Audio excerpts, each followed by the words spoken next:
Force SI Prashanth వర్ధన్కి మరియు వారి యొక్క team, Vikarabad town CI Srinivas వారి యొక్క సిబ్బందితో కలిసి ఒక స్పెసిఫిక్ సమాచారం మీద గత కొద్ది రోజులుగా ఈ యొక్క నకిలీ అల్లం వెల్లుల్లి పేస్ట్ దందా సాగిస్తున్నటువంటి ఇన్ఫర్మేషన్ మీద ఈరోజు ఈ యొక్క దాడులు చేయడం జరిగింది. ఇందులో మనకి వివరాలు చూస్తే హైదరాబాద్లోని రాజేంద్ర నగర్,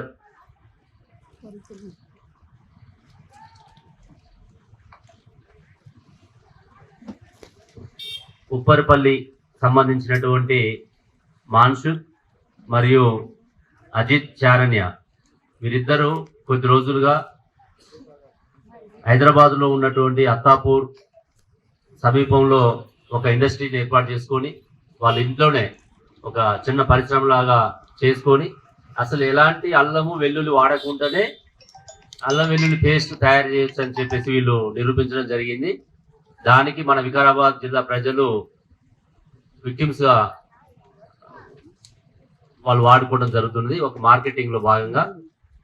ఇందులో ఇప్పుడు మీరు చూశారు అక్కడ డెమో, ఎలాంటి అల్లం కానీ వెల్లుల్లి కానీ లేకుండా ఒక దాదాపు మనం బయట కొంటే 1000 రూపాయలు అవుతున్నటువంటి కాస్ట్ని 200 రూపాయలకే వాళ్ళు అమ్ముతురు అంటే మనం అర్థం చేసుకోవాలి ఇంత తక్కువ కాస్ట్లో ఎట్లా దీన్ని అమ్ముతురు అనేది.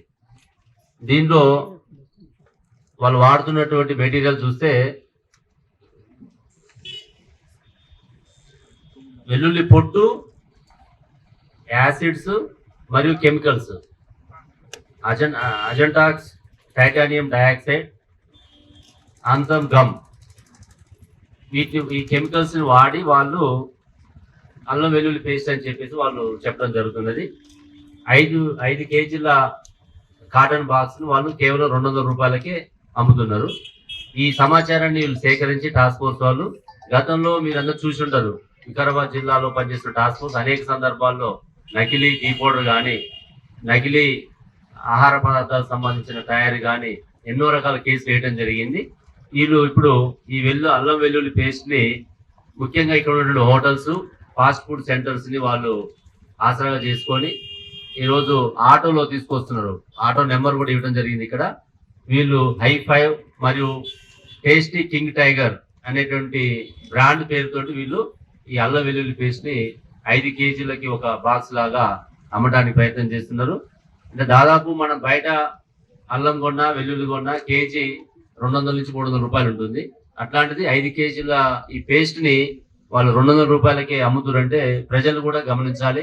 హోటల్ యజమానులు కానీ, ఫాస్ట్ ఫుడ్ సెంటర్ వాళ్ళు కానీ, బిజినెస్ ముఖ్యం కాదు, ప్రజల యొక్క హెల్త్ కూడా ఇంపార్టెంట్. కాబట్టి కొత్త గవర్నమెంట్ వచ్చిన తర్వాత కాంగ్రెస్ ప్రభుత్వం చాలా కీలకంగా ఆదేశాలు ఇవ్వడం జరిగింది. ఎవరైనా సరే ఇలాంటి అక్రమ వ్యాపారాలు కానీ, అసాంఘిక కార్యకలాపాలు కానీ, ప్రజల యొక్క హెల్త్ మీద ఆహార పదార్థాలను కల్తీ చేయడం కానీ, నకిలీ విత్తనాలు చేయడం కానీ, అమ్మటం కానీ, ఇట్లాంటి ఏంటంటే చర్యలు పాల్పడ్డా కూడా వాళ్ళ మీద కఠిన చర్యలు తీసుకోవడం జరుగుతుంది. వాళ్ళ మీద పీడీ యాక్ట్ పెట్టడం జరుగుతుంది, క్లియర్గా ఆదేశాలు ఇవ్వడం జరిగింది. దీనికి అనుగుణంగానే మన టాస్క్ ఫోర్స్ కూడా ఇంకా స్ట్రెంథనింగ్ చేస్తున్నాం. వాళ్ళు కూడా పూర్తిగా ఆదేశాలు ఇవ్వడం జరిగింది.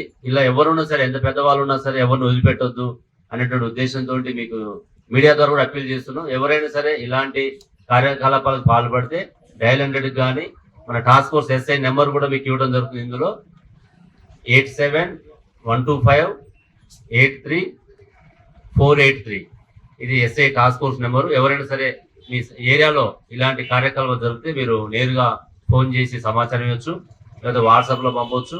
డయల్ 100కి కూడా మీరు కాల్ చేసి చెప్పవచ్చు అని చెప్పి తెలియజేస్తూ, ఇందులో ఉన్నట్టు ఇతర వ్యక్తులను కూడా వాళ్ళ మీద సెక్షన్ 420 and 273 IPC మరియు 59 food safety and security act కింద కేసులు కట్టడం జరిగింది.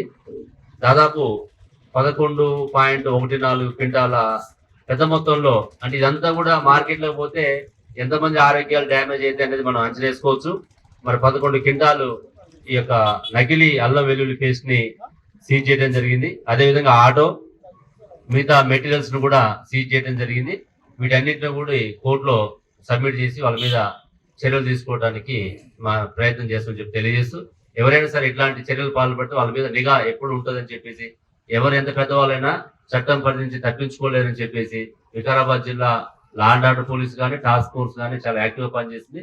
వాళ్ళకు కూడా మేము పూర్తి స్వేచ్ఛ ఇచ్చి ఇట్లాంటి చర్యలు పాల్పడితే కఠిన చర్యలు తీసుకోమని చెప్పేసి ఆదేశించడం జరుగుతుంది. ఇందులో పనిచేసినటువంటి టాస్క్ ఫోర్స్ సిబ్బందికి మరియు వికారాబాద్ టౌన్ సిబ్బందిని నేను ప్రత్యేకంగా అభినందిస్తూ వాళ్ళకి తగిన రివార్డ్స్ కూడా ఇవ్వడం జరుగుతుంది. Thank you.